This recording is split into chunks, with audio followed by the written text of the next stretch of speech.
Close loop में कैसे चलता, और जब इलेक्ट्रॉन चलता नहीं तो करंट ना आता। इसका मतलब यहाँ का जो फील्ड है ना वो क्लोज लूप बना रही है। अब बच्चों फिर आप लिखोगे माइनस फाई बराबर बी ए। फाई बराबर क्या होता है? हाँ, फ्लक्स फील्ड इनटू एरिया। तो यहाँ पे आप लिखोगे एरिया तो फिक्स है, क्या बदलेगा? बी बदलेगा, बी इंटू ए। तो D B by D T बराबर हुआ ई इंटू डी एल। इसके बाद फिर लिखोगे, अब इधर जगह है,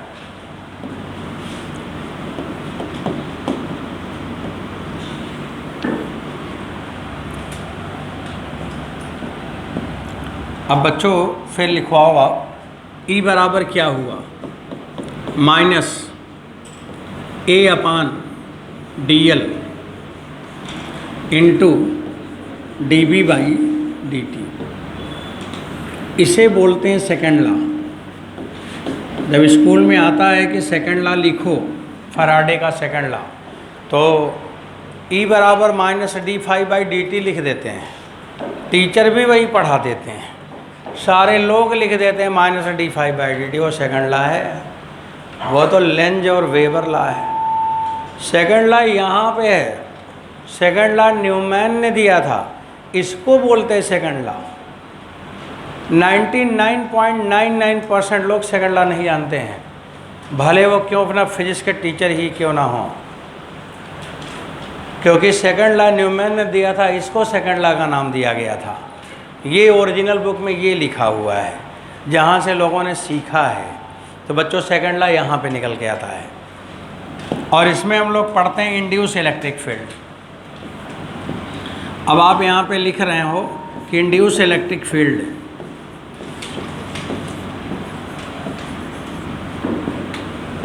माइनस साइन का मतलब इंड्यूस है। Induced electric field due to, ये क्यों आया? Due to variation in magnetic field. ये पहली लाइन है जो थ्योरी में पूछते हैं टीचर कि इंड्यूस इलेक्ट्रिक फील्ड आने का कारण क्या है। तो आप लोग लिख लेना कि मैग्नेटिक फील्ड का बदलना। और दूसरी बात ये होती है कि इंड्यूस इलेक्ट्रिक फील्ड कंजर्वेटिव है कि नॉन कंजर्वेटिव? हाँ, नॉन कंजर्वेटिव है, नॉन कंजर्वेटिव है। नॉन कंजर्वेटिव है, इसमें एनर्जी का लॉस होगा। नॉन कंजर्वेटिव, नॉन कंजर्वेटिव इसलिए है कि it form closed loop, it form closed loop.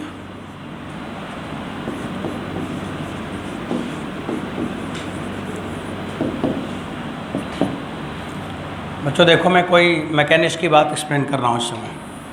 ये क्लोज लूप बना रही है, और हम वर्क डन जब निकाल रहे हैं, वर्क डन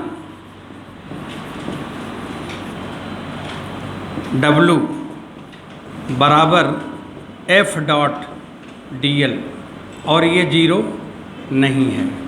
अगर ये जीरो हो जाता तो EMF, इलेक्ट्रिक फील्ड, करंट सब जीरो हो जाता। हाँ, अगर ये जीरो हो जाए तो इसी से तो E का मान निकाले हो। अभी E का मान जीरो नहीं हुआ क्योंकि हमने वर्क किया है, मैंने उसको चलाया है, मैंने मैग्नेट को दौड़ाया है, मैंने एनर्जी लगाया है, और मेरी एनर्जी की लॉस हुई। इसका मतलब वर्क डन हुआ है। और अगर मैंने पढ़ाया है आपको वर्क एनर्जी पावर में कि work done in closed loop अगर जीरो हो जाए तो कंजर्वेटिव है, और work done close loop zero ना हो तो नॉन कंजर्वेटिव है। इसलिए मैंने नॉन कंजर्वेटिव लिखा है।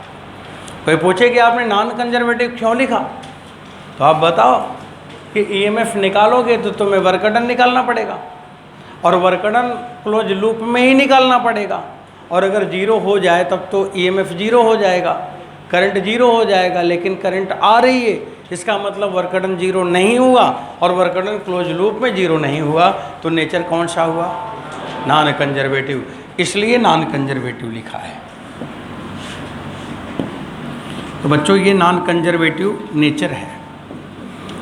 कोई लाइन को प्रूफ करने के लिए बेस कहाँ से लिया, ये नाम मैंने नॉन कंजर्वेटिव क्यों लिख दिया, इस वजह से लिख दिया कि जीरो नहीं है।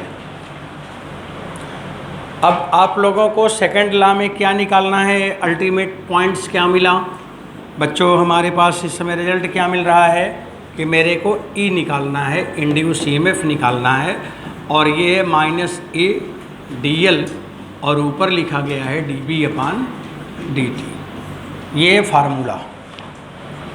आप आइए इस पे एक एग्जाम्पल लेते हैं, इस पे एक एग्जाम्पल दिखाते हैं, आपको इंड्यूस ईएमएफ निकलवाएंगे। तैयार हैं सब लोग? चलो एक सवाल ले लो।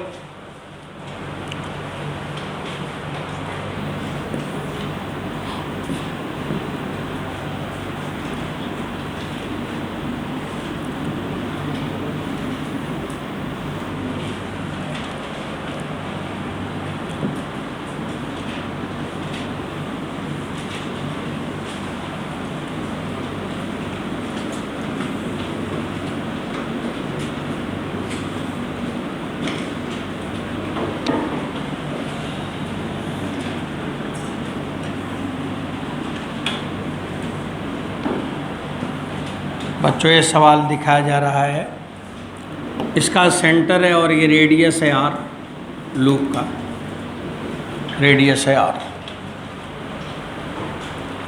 लिख लीजिए for D B by D T बराबर प्लस अल्फ़ा, मतलब मैग्नेटिक फील्ड क्या हो रहा है, कांस्टेंट नहीं है ना, बदल रहा है। और कैसे बदल रहा है, बढ़ रहा है, प्लस लगा है। किस रेट से बढ़ रहा है, एट द रेट अल्फ़ा। तो मैग्नेटिक फील्ड इंक्रीज है। फाइंड इंड्यूस्ड इलेक्ट्रिक फील्ड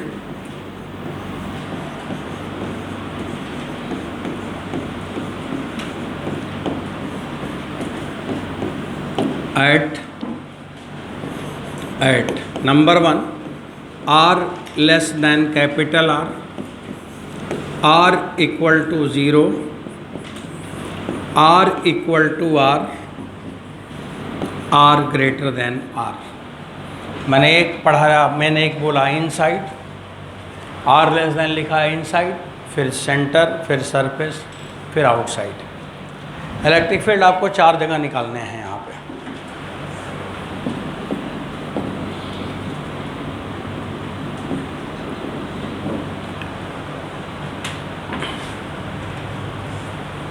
एक एक इन्फॉर्मेशन शुरू कर दूँ ना, पहले मैं R लेस देन R ले रहा हूँ। बच्चों लोग बोलते भी रहेंगे और लिखते भी रहेंगे, थोड़ा अपना रफ्तार बढ़ाना शुरू करो। नंबर 1, अगर मैंने R लेस देन R लिखा तो वो पॉइंट कहीं यहाँ होगा, है ना, वो पॉइंट कहीं यहाँ पे होगा, और ऐसे मैंने क्लोज कर दिया, क्योंकि हमें लूप क्या करनी है, क्लोज करनी है। और ये सेंटर है, तो सेंटर से ये दूरी R हो गया। पहला पॉइंट वहाँ दिखा रहा हूँ येलो से। फार्मूला पढ़ो, E बराबर माइनस लगा हुआ है, ऊपर एरिया लिखा है। एरिया माने जो लूप आपने लिया है उसका एरिया, पाई R स्क्वायर अपान DL लिखा हुआ है, और DL को क्लोज किया हुआ है। देखो कहीं फार्मूले में क्लोज किया था, तो DL को क्लोज किया है तो 2 पाई R, और dB बाई dt अल्फ़ा दिया है अल्फ़ा। अब ये वैल्यू हो गया माइनस, पाई से पाई काट दो, अल्फ़ा बाई 2 इंटू R। ये हो गया EMF का, इलेक्ट्रिक फील्ड का मतलब हुआ, इलेक्ट्रिक फील्ड की वैल्यू हो गई। तो इलेक्ट्रिक फील्ड माइनस दिखाया जा रहा है, तो E का मान आ गया minus alpha by 2R। Minus क्यों है, अपोज करने का नेचर बच्चों, माइनस क्यों है, अपोज करने का नेचर इंड्यूस इलेक्ट्रिक फील्ड है ना, तो माइनस तो आएगा ही आएगा। तो अगर ये पूछे कि माइनस क्यों है तो अपोज करता है, इसीलिए इसका नाम क्या है, इंड्यूस्ड नाम है, इंड्यूस्ड इलेक्ट्रिक फील्ड है। तो ई का मान ये आया। अब दूसरा R इक्वल टू R पे बोलो, अब बताते जाओ मैं लिखता जाऊँ, चलो। E बराबर माइनस अल्फ़ा R/2 हो गया, R बराबर 0, सेंटर पे क्या हो जाएगा, 0 हो जाएगा। बच्चों अब एक बचा हुआ ना, उसे भी निकाल के ख़त्म करो। तो 4th नंबर इधर मैं लिख दूँ, इधर हटा दूँ, सवाल तो लिख ही लिया होगा। अब चलो R ग्रेटर देन R की बात करके स्टॉप करना है। अब यहाँ आपको निकालना है, यहाँ। अब ये मैंने ऐसे ऐसे ऐसे ऐसे लूप ले लिया, फार्मूला में वैल्यू रखवाना है आप ही को। अब यहाँ सेंटर से ये दूरी स्मॉल r होगा। बच्चों अब पढ़ के सुनाओगे क्या, बताओ ज़रा।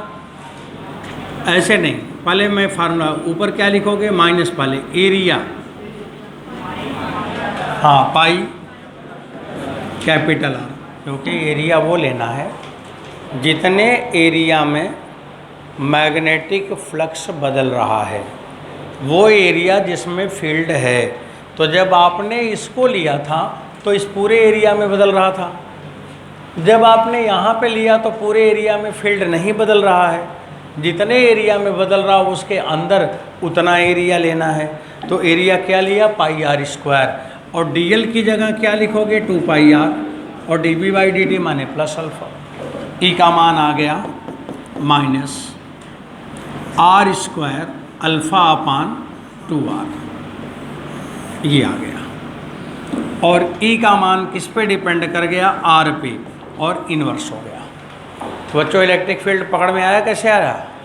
तो जहाँ भी मैग्नेटिक फील्ड में बदलेगा, जहाँ भी मैग्नेटिक फील्ड समय के साथ बदलेगा तो तुरंत वो क्या करेगा, मैग्नेटिक फील्ड जैसे ही बदला, जैसे ही टाइम के साथ बदलना शुरू किया, तुरंत इलेक्ट्रिक फील्ड ला देगा। और उस इलेक्ट्रिक फील्ड की वजह से जितने भी चार्ज होंगे सब चलने लगेंगे, और वो फील्ड हमेशा कैसी होगी, क्लोज लूप की होगी। इसलिए चार्ज क्लोज लूप में दौड़ने लगेंगे, और क्लोज लूप में दौड़ने लगेंगे तो करंट वहाँ पे जनरेट हो जाएगा, और उसके प्रभाव में जो आएगा वो उसके प्रभाव में करंट का प्रभाव उसको आएगा, करंट लगेगा तो करंट आने लगेगी। यही बात यहाँ पे हम लोग समझ रहे हैं कि फील्ड के बदलने से क्या आया। ग्राफ बच्चों इसका बना दो, ग्राफ भी बनाना है मेरे को।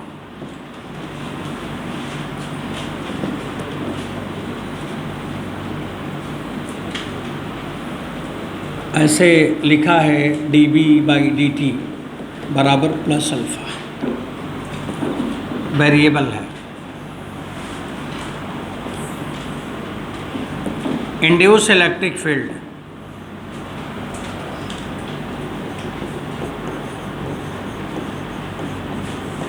इंड्यूस्ड इलेक्ट्रिक फील्ड,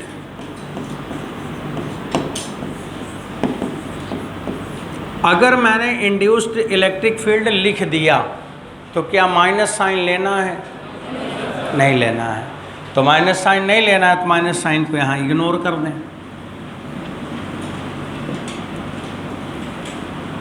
क्योंकि माइनस तो डायरेक्शन है ना यहाँ पे। अब बच्चों इसका ग्राफ में कैसे बनेगा, सेंटर पे फील्ड कितनी थी, 0, इसके बाद फिर ये ग्रेजुअली डिक्रीज करेगा।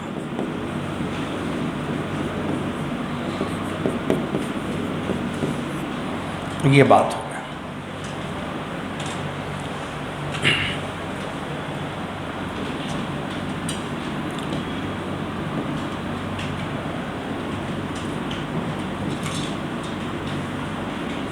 ये इलेक्ट्रिक फील्ड वाला सवाल आप लोगों के एग्ज़ाम में पूछा गया है।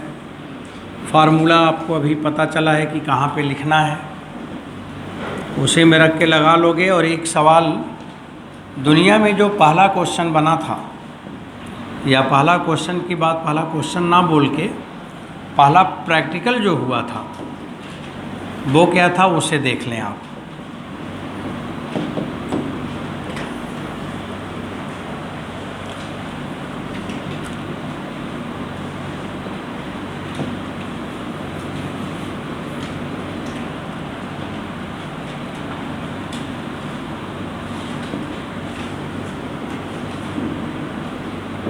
बच्चों सुनो, ये कोई एक रिंग है, इसका रेडियस r है, लाइन चार्ज डेंसिटी लैम्डा है और यूनिफॉर्म मैग्नेटिक फील्ड में रखा हुआ है। अभी मैग्नेटिक फील्ड में रखा हुआ है। ये मैग्नेटिक लाइंस दिखाई जा रही हैं। रुको,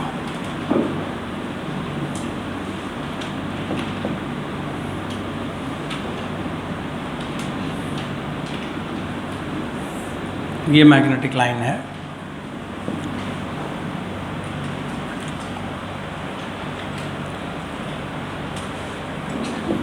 B0, इसे हम लोग कहते हैं टेस्ला कॉयल। क्या कहते हैं? Tesla coil.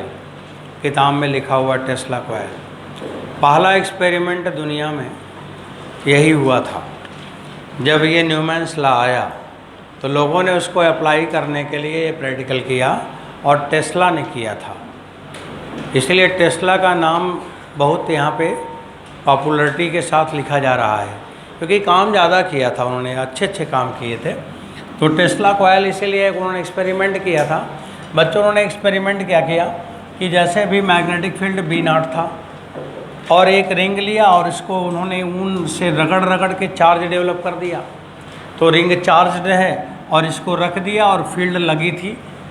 इसके बाद उन्होंने फील्ड को स्विच ऑफ कर दिया, मतलब जिस जगह से फील्ड जनरेट किया था उसको बंद कर दिया। तो जब मैग्नेटिक फील्ड इन्होंने ऑफ कर दिया तो फिर उन्होंने देखा कि जो रिंग है घूमने लगा, रिंग अपने आप घूमने लगा। अब सवाल यही है, इन्होंने देखा कि रिंग अपने आप घूमने लगा। क्यों घूमने लगा? घूमने का कारण क्या हुआ कि जब उसने स्विच ऑफ किया तो मैग्नेटिक फील्ड बदली, और मैग्नेटिक फील्ड जैसे बदलेगा समय के साथ क्या आ जाएगा? Electric field. और इलेक्ट्रिक फील्ड को चार्ज अगर मिल गया तो इलेक्ट्रिक फोर्स। और वो फील्ड कैसा लूप बनाया है? क्लोज। और अगर क्लोज लूप बनाया तो क्या करेगा? टार्क लगा देगा, और टार्क लगा देगा तो रिंग क्या करेगा? घूमने लगेगा। तो हम लोगों से सवाल में पूछता है इसकी एंगुलर स्पीड क्या होगा? न्यूमेरिकल बनता है कि what will be angular speed. मैं सवाल लिखूँगा, find angular speed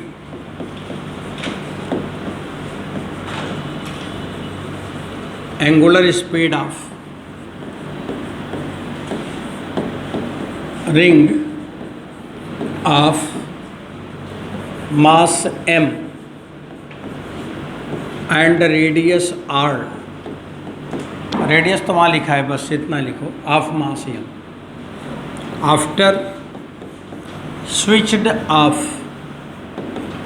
after switched off magnetic field.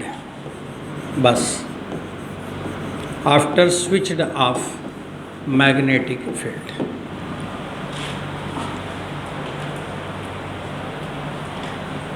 After switched off magnetic field. बच्चों, ये पहला क्वेश्चन है ना, ये पेपर में बहुत आता है, सबसे ज़्यादा ये सवाल पूछा जाता है। अगर टीचर के मन में आया कि ज़रा हम बच्चों से कॉन्सेप्ट चेक करें तो ये क्वेश्चन ज़रूर दे देंगे। एक कॉन्सेप्ट के लिए है जिसमें इलेक्ट्रिक मैग्नेट दोनों साथ साथ है। अब मैं कैलकुलेशन करूंगा, लेकिन आप लोग मेरे को बताओगे तभी लिखूंगा।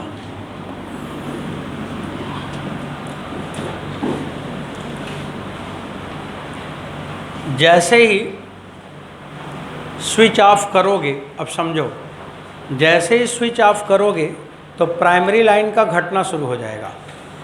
क्या घटना शुरू हो जाएगा? प्राइमरी लाइन का। और जब प्राइमरी लाइन का घटना शुरू हो जाएगा तो सेकेंडरी लाइन का बढ़ना शुरू हो जाएगा। सेकेंडरी लाइन इसमें आएगी, किधर आएगी? स्विच ऑफ जब मैंने किया, देखो पहला काम, आफ्टर स्विच्ड ऑफ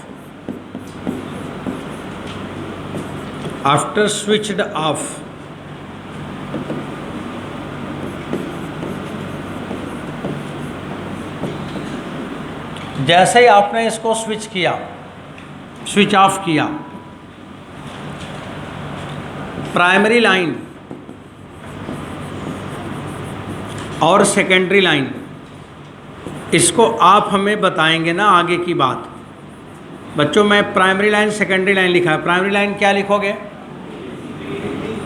कम होगा, कम होगा। ओके, सेकेंडरी लाइन हाँ इंक्रीज होगा। किधर? In the direction of primary line. शाबाश, यही अंडरस्टैंडिंग है, यही आपको सीखना है।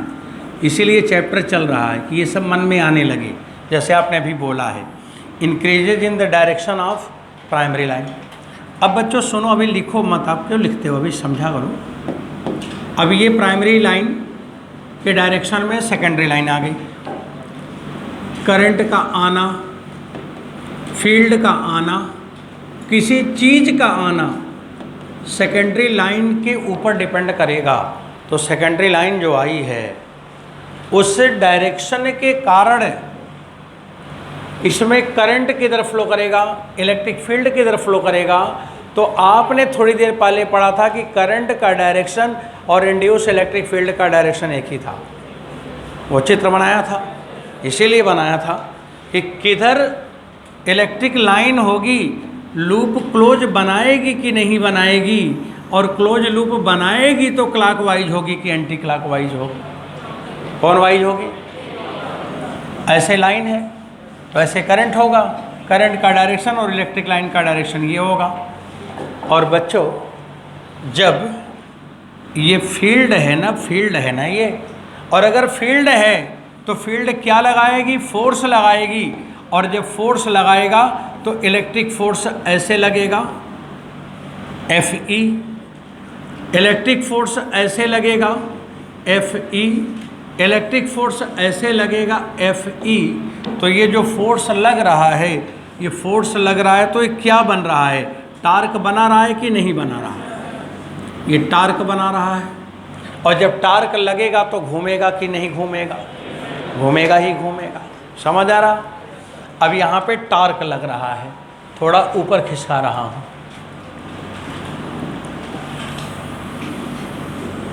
अब समझो टार्क। बच्चों टार्क की वैल्यू बताना शुरू करो। टार्क बराबर होता फोर्स इनटू परपेंडिकुलर। फोर्स लिखो, फोर्स माने charge Q into E into R, force into R, यही तो हुआ torque. Force into perpendicular distance QER। बच्चों फिर बताना शुरू करो। Q का मान, Q का मान लैम्डा इंटू 2 पाई R। E का मान माइनस, E का मान सबको बोलना है अब, माइनस एरिया। एरिया माने पाई R square, DL 2 pi R dB by dt। dB by dt तो रेट दिया नहीं है, दिया है क्या? रेट दिया है क्या? नहीं दिया है। dB by dt into R। बच्चों कोई बात नहीं है। टाउ बराबर टार्क होता है I इंटू अल्फ़ा। अल्फ़ा क्या है? Angular acceleration. तो I क्या है? Moment of inertia. और आगे देखते जाओ, लिखने के बजाय सुनो। अब रिंग का moment of inertia mr square. Alpha माने आपसे एंगुलर